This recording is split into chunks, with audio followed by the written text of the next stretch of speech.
नमस्कार आप सभी का। मेरा नाम है मोनोतोष। आप लोग देख रहे हैं मोनोतोष प्लान यूट्यूब चैनल। आप सभी का फिर से और एक बार स्वागत है और एक नया वीडियो में। आई होप आप लोग सब अच्छे होंगे और बहुत ही बढ़िया होंगे। तो अभी मैं आया हूँ कोलकाता का एक बोनेदी बाड़ी में। यहाँ पे दुर्गा पूजा हो रहा है, वो मैं आप लोगों के साथ दिखाऊंगा, शेयर करूँगा। ये है बौद्धन चंद्र रायबाड़ी। तो यहाँ पे इस बार जो दुर्गा पूजा हो रहा है वो मैं आप लोगों को पूरा घूम के दिखाऊंगा। आप लोग भी अगर आना चाहते हो तो आप लोग यहाँ पे आ सकते हो। मैं डिस्क्रिप्शन में इसका जो गूगल मैप का लिंक है वो दे दूंगा, ठीक है। तो चलिए वीडियो को शुरू करते हैं। अब चैनल पे अगर आप लोग नए हैं तो प्लीज़ चैनल को लाइक करना, सब्सक्राइब जरूर से करना, क्योंकि आप लोग का एक सब्सक्राइब वीडियो बनाने में बहुत ज़्यादा मोटिवेट करता है। और ये जो दुर्गा पूजा हो रहा है अभी एक्सक्लूसिवली सिर्फ इसी चैनल पर आप लोगों को दुर्गा पूजा पंडाल और बोनेदी बाड़ी देखने को मिलेगा। तो चलिए वीडियो को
अभी आप लोग दर्शन कर रहे हो बौद्धन चंद्र रायबाड़ी का जो दुर्गा प्रतिमा है वो देखिए।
मैं हूँ बौद्धन चंद्र रायबाड़ी पे और यहाँ का जो परिवार का सदस्य है उनसे मैं थोड़ा बात करूँगा और यहाँ का इतिहास के बारे में थोड़ा जानना चाहूँगा। तो चलिए शुरू करता हूँ। তো এই মুহূর্তে আমরা পেয়ে গেছি বদনচন্দ্র রায়ের পরিবারের একজন সদস্যকে। ওনার নাম হচ্ছে দিলীপ কুমার রায়। দাদাকে আমি অনেক অনেক স্বাগত জানাই আমার চ্যানেলে। দাদা কেমন আছেন আগে বলুন। খুব ভালো আছি। আপনাদের উপস্থিতিতে এত লোকের আবির্ভাব হয়েছে এই বাড়ির পুজো দেখতে, যেটা আমরা আনন্দিত ও গর্বিত। এবার আমি দাদার থেকে জেনে নেব এই বাড়ির যে কত বছরের পুরনো পুজো এবং সেই পুজোর একটু ইতিহাস দু চার কথায়। এটা দুটো পয়েন্টে আমি বলছি কথাটা। এই দুর্গাপুজো এই বাড়িতে ঈশ্বর বরণচাঁদ রায়, আমার থেকে আমি তার পঞ্চম পুরুষ। আমরা এখানে ওনার প্রতিষ্ঠিত পুজোটা চালিয়ে যাচ্ছি 1858 সাল থেকে। সেই হিসেবে এবছরটা হচ্ছে 169 বছর, কি 168 ইয়ার্স। কিন্তু এখানে আর একটা প্রশ্ন আছে আমাদের কাছে জেনেছি, সেটা হচ্ছে ওনার মানে মদন রায়ের বাবার একটা উইল 1846 সালে, সেখানে শারদীয়া মহাপূজার একটা অ্যালোকেশন করার রয়েছে। সেটা একটা পার্টিকুলারলি টাকাটা মেনশন করা আছে। সেখানে বলা হয়েছে শারদীয়া মহাপূজায় 1000 টাকার বরাদ্দ করা আছে।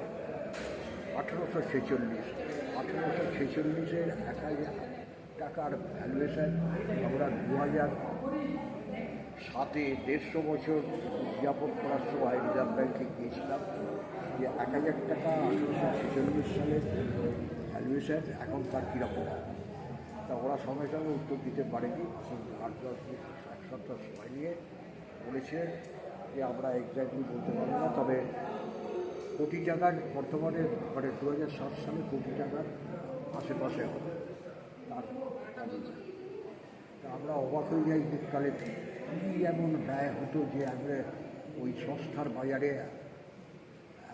1 কোটি টাকা দিয়ে পুজো হতো, কী তাহলে হতো, 4 দিনে পুজো হতো, পুজো পেতে কী এলাই সর্বত্র হয়তো প্রসাদ বিতরণ হতো, বিরাট ব্যাপার আছে।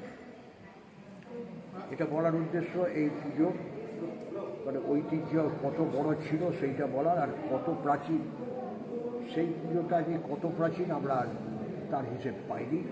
অনেক পুরনো বইতে রামকৃষ্ণ কথা পুজোতে রায়বাড়ির পুজো আছে, উল্লেখ আছে। সুনীলবাবুর একটা সেই সময় রবীন্দ্র পুরস্কার প্রাপ্ত বইতে এই বাড়ির পুজোর কথা বলা আছে। এই হিসেবে আমরা এই মানে 1858 সালের আগে এই পুজোটা ছিল, এটা আমরা খবর পেয়েছি, কিন্তু কবে থেকে যে পুজো শুরু সেটা আমরা যে বলতে পারবো না। ওনার বাড়ি ছিল মানে মথুরমোহন রায়ের আদি বাড়ি ছিল মেডিকেল কলেজের আই হসপিটালের আশেপাশে। ওখানে এখন একটা শিব মন্দির আছে, সেই শিব মন্দিরটি রায়দের আমাদেরই শিব মন্দির, তবে আমাদের পরিচালনাধীন নয়, এখন ওটা মেডিকেল কলেজেরই অধীন। এই আচ্ছা, এখানে যে আপনারা যে মাস আর্টের অ্যারেঞ্জমেন্ট করেন সেটা কি বেসিসে আপনারা মানে এই যে দুর্গাপুজোর আগে এত মানুষজন এসে আপনাদের পুজোটা যে উপভোগ করছে সেটা কীভাবে আপনারা ইয়ে করেন?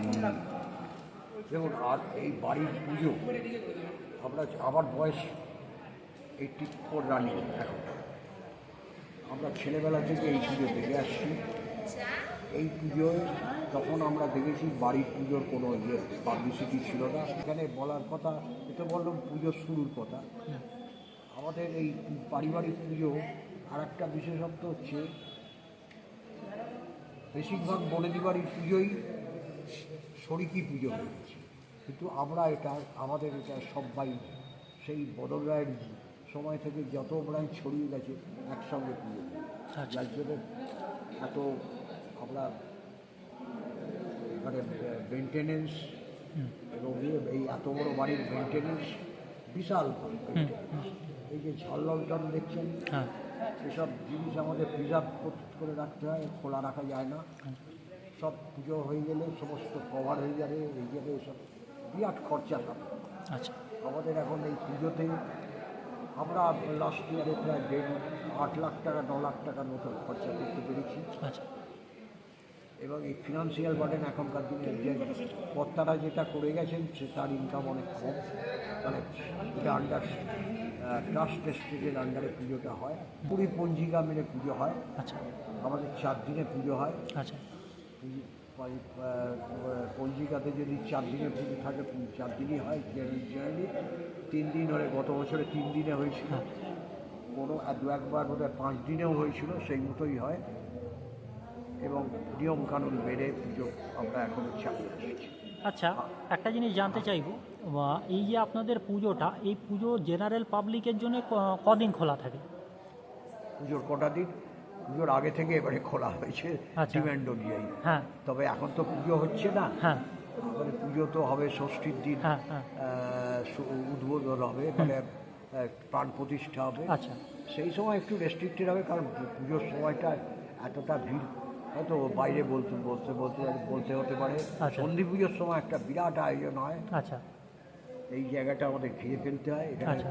108টা ডাব, হুম 2 মণ চিনি, আচ্ছা 2 মণ চাল, আচ্ছা 1 মণ চিনি, হুম এছাড়াও আরও সব মিষ্টান্ন নানা রকম সব ভোগ দেওয়া হয়। পুরো জায়গাটা সন্ধি পুজোর ইয়ের জন্য, মানে পুজোর জন্য ঘেরা থাকে। আচ্ছা। ওই সময়টা একটু রেস্ট্রিকশন থাকে, বাকি সব সময় খোলা থাকে, সবাই আসে। আর একটা জিনিস জানতে চাইবো, এই যে আপনাদের মেনটেনেন্স হলো পুজোর সময়, তো পুজোর মেনটেনেন্সের পর তারপর কি এই বাড়িতে বসবাস করা হয় না এগুলো বন্ধ থাকে? হ্যাঁ, বসবাস আমরা করি, এই বাড়িরই বাসিন্দা। আচ্ছা তবে বললাম যে সব কিছু কভার্ড হয়ে যায়, আচ্ছা এসব জিনিস আর থাকে না, আচ্ছা কভার্ড হয়ে যায়। আচ্ছা আমাদের সামনে যে একটা ঘর আছে হ্যাঁ। উল্টো দিকে, আচ্ছা দোতলায় দেখুন বিরাট বড় 5টা দরজা, একটা ঘরটাও বিশাল ব্যাপার। আচ্ছা একটা ড্যান্সিং রুম, নাচ ঘর যেটা বলা হতো, আচ্ছা সত্যজিৎ রায় জলসা ঘর, যে তার থেকেও বড়, ওদের বড় ঘর এখানে। আচ্ছা ছাল লন্ঠনে ভর্তি অনেক অ্যান্টিক জিনিস আছে। আচ্ছা হয়তো বাইরে ওখানে ড্রেসিং রুমও আছে, আচ্ছা তার সঙ্গে অ্যাটাচ হয়তো ডান্সিং রুম, নাচঘর, আমরা এখনও নাম বলি নাচঘর। অতীতের বহু ফার্নিচার বিরাট সব ভর্তি রয়েছে। তবে জনসাধারণের জন্য খোলা হয় না, একটু রেস্ট্রিক্টেড করা হয়, কারণ এত অ্যান্টিক জিনিস আমরা হ্যাঁ, হ্যাঁ। ওপেন রাখতে পারি। একদম একদম একদম। আচ্ছা, আর একটা জিনিস জানতে চাইবো, এই বদনচন্দ্র রয়বাড়িকে কলুতলা রয়বাড়ি নামেও পরিচিত, এই ব্যাপারটা একটু যদি বলেন। কলকাতা রায়বাড়ি বলে পরিচিত আছে সবাইকার সামনে। তবে এইখানকার লোকাল লোক, মানে একটু মাইনরিটি গ্রুপ, তারা আবার এটাকে রাজাবাড়ি বলে। আচ্ছা, কিন্তু আচ্ছা। অ্যাকচুয়ালি এটা আমাদের কোনো রাজবাড়ি নয়। রাজবাড়ি কলতলার আছে, কুমার কার্তিক চরণ মল্লিকের বাড়ি, সেন্ট্রাল অ্যাভিনিউর ওপরে। এটা হচ্ছে আপনার বনেদি বাড়ি। এটা বনেদি বাড়ি। আমাদের রায় উপাধি আছে, কি রায় আমরা চালাচ্ছি, রায় আমাদের উপাধি, কিন্তু আমরা অরিজিনাল, আমরা পাল বংশ, আমরা অযোধ্যা থেকে এসেছি, ওই বংশ তালিকায় আমাদের আছে। আচ্ছা অনেক অনেক ভালো লাগলো কথা বলে, অনেক ইনফরমেশান পেলাম। আগাম পুজোর শুভেচ্ছা আমাদের প্রত্যেকের চ্যানেলের থেকে। ভালো থাকুন, সুস্থ থাকুন এবং পুজোটা খুব ভালো কাটুক, মায়ের কাছে আমি সেটাই কামনা করি। আমরাও সবাইকার শুভকামনা করি এবং মা দুর্গার কাছে আশীর্বাদ প্রার্থনা করি সবাইকার হয়ে, যাতে সবাইকে তিনি আশীর্বাদ করেন এবং আমরাও ভালো থাকি, আপনারাও ভালো থাকুন। ধন্যবাদ। Thank you, দাদা।